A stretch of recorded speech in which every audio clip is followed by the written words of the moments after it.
Okay.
Water separator, fuel filter.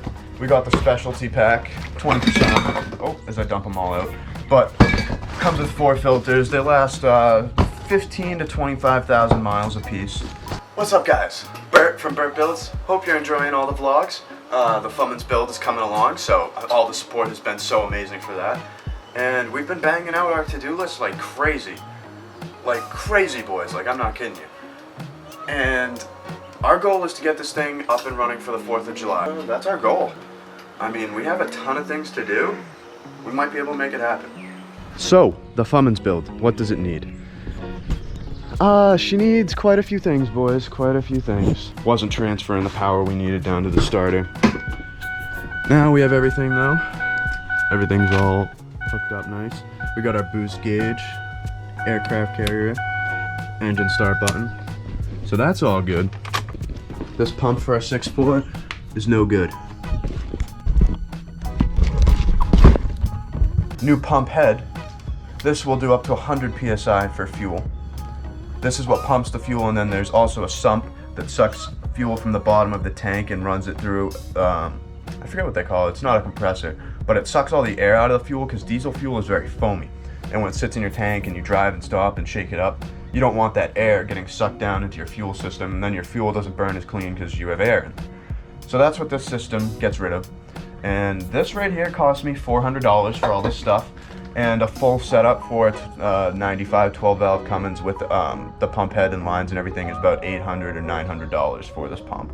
We traveled to Connecticut, 2-hour drive, pick up our drive shaft. We already got our new U-joints and bearings in the shaft. We got shortened. So we have to throw that in, probably gonna. So stay tuned for this, because I'm gonna do a review on this guy, because a lot of people like to get the Bilsteins over that, so theoretically the truck should drive. But then we still don't have a bumper or lights or a lot of things in place, so yeah, there's a ton of work to do, boys, ton of work.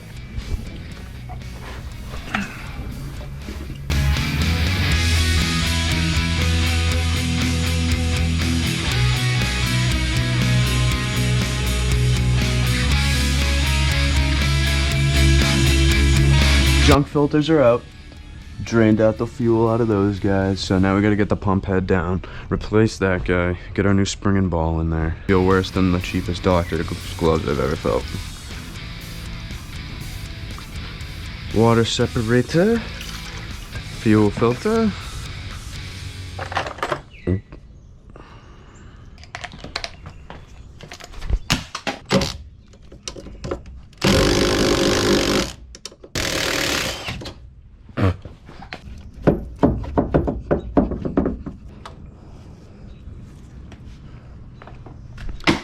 So that's free.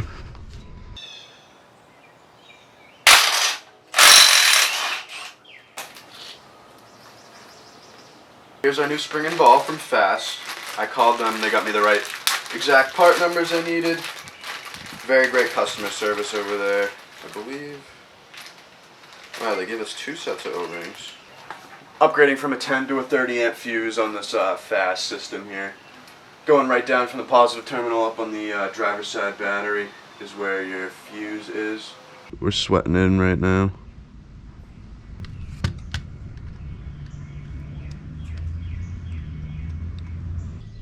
Okay, so got our new fuse into place. Going from a 10 to a 30 for the fast upgradage. Here's our old little pump for the 6.4. Here's the Cummins pump. New spring and ball kit, we just put that in. Cleaning up the pump, and then we're gonna do our new filters. The spring goes right inside this line here. The ball sits up here, where is it? Ball sits like that. And then the pump head goes on top, filters go on the bottom.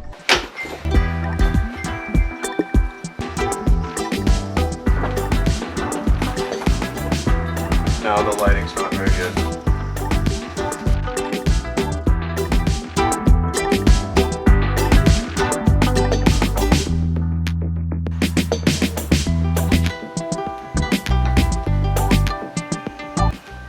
Now theoretically, when I turn the key, we should hear noises.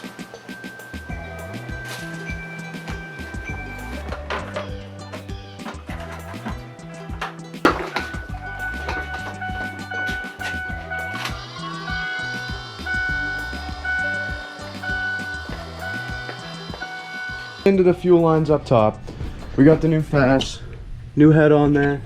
Kind of hard to see. Pump is down here a little lower now. But yeah, we just reused this guy. New filters. So that's all set. Fuel's all set. Where's the to-do list? Alright, so fast fuel pump, we can cross that off. We use the factory Ford upper hose and a factory Cummins lower hose, and then a Dakota, inline 2001 Dodge Dakota upper radiator hose to splice them all together. Yeah, that just helps us a lot, because then we can delete the Ford degas bottle. So we're going to put some coolant in this thing and see how she idles. Belt, that is done. Cruise control, that's questionable. Radiator hose, that is done. Coolant, we have to fill that right now. Intercooler tubes we have to look into. Downpipe is also questionable. Dipstick. So we are making good progress here, boys. Got the peak.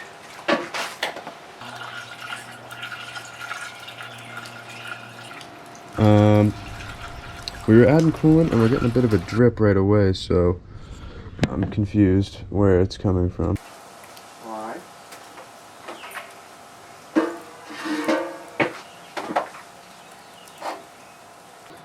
What is going on?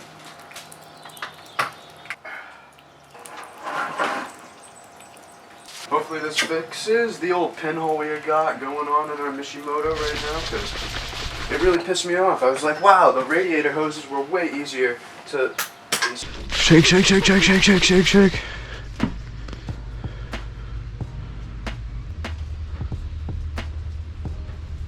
Could theoretically go like that. Fuck, dude. I don't think these are gonna be too big.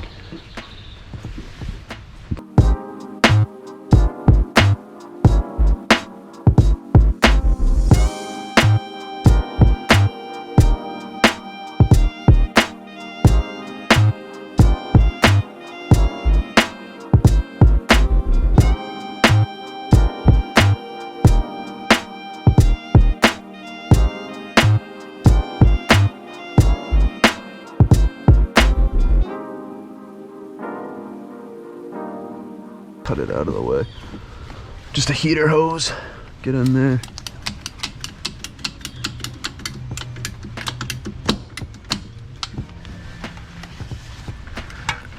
Oh, I probably could have used this a second ago too.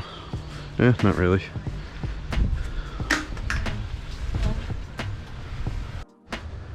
So we'll, I just didn't fill that enough the way that I have the power steering plumbed up, so that should be all right. We're gonna pop the intercooler in and look at these tubes.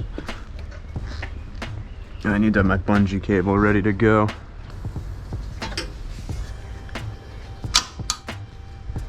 We're gonna have to cut this thing anyways. Yeah, one like this, I believe. Yeah, it went sort of like that, going up to the turbo on the 6.4. It's underneath, so it's still gonna be a bitch and a challenge, but I feel like less. So this is actually like relatively close to where we want it to be, so that is the one good thing about this. I mean, we're still gonna have to cut it, but I want to be kind of accurate with my pipe here because I don't have any extras if I cut one of these fucked up or something like that.